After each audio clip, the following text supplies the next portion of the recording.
300,000 children in the United States suffer with epilepsy, facing multiple unprovoked seizures every day.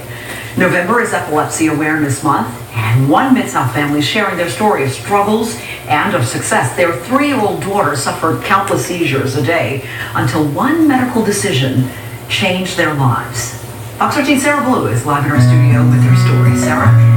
Hey there, Merle. The Vincents tell me one of their children was born premature in 2007, and they remember watching that infant child being taken off life support, and it's one of the things that kept going through their mind as they struggled for a year with the idea of their 3-year-old daughter, Kayden, going through brain surgery, being put to sleep, all to help her epilepsy.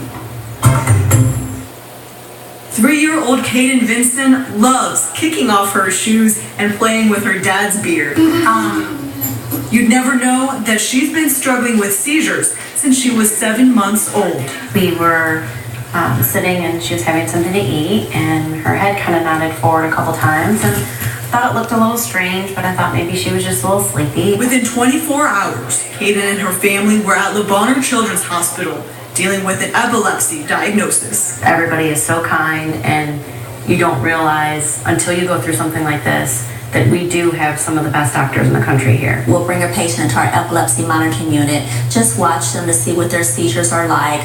They'll undergo MRIs and EEGs. After 14 different medications, various therapies, Kayden still had nearly 20 events a day, lasting as long as 30 minutes, and made normal development, like learning to talk, a challenge. Every day you try to teach her something and she didn't necessarily learn it, and it just seemed like every day we were counting how many times she had seizures. They're having seizures constantly throughout the day. Of course, you know that it'll be very difficult for them to learn and be able to keep up with their development. Doctors recommended brain surgery, a decision the Vincents debated for a year until the one seizure that scared them. She had a seizure, but she was facing the tub, and she had a ponytail, and if I hadn't pulled her ponytail, her teeth and upper jaw would have hit right on the edge of the tub. Kayden underwent surgery, and 2 days later, that's much better, I can tell. She showed miraculous signs doctors and her parents never saw from her before. She would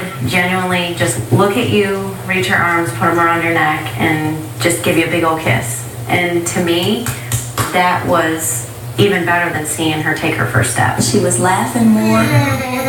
She was getting up, walking around, just doing things that we just haven't seen her be as engaged as she was before. So it was very exciting to be able to see that. Kayden was also finally able to learn and retain new skills. She got a pancake breakfast, and she basically took her fork, held it the whole time, actually went to stab the food, and then when we helped her with that, she ate and didn't drop the fork the whole time. While Kayden is still learning to talk, her mother says she's thrilled her bubbly daughter can now express her emotions and personality in other ways. He laughs and goes running down the hallway, and to be able to give her that distance, and now you go to hold her hand and she yanks her hand right out of your hand, like, let me go, I can do this myself. And just 3 months after surgery, Kayden is in school right now, doing very well. She was also showing off some of her gymnastics skills today. Now, the Vincents say the key to having a child with epilepsy is to keep that strong, positive family unit. When she has seizures, they also mark down some fun times and positive moments. Reporting in the studio, Sarah Blue, Fox 13 News.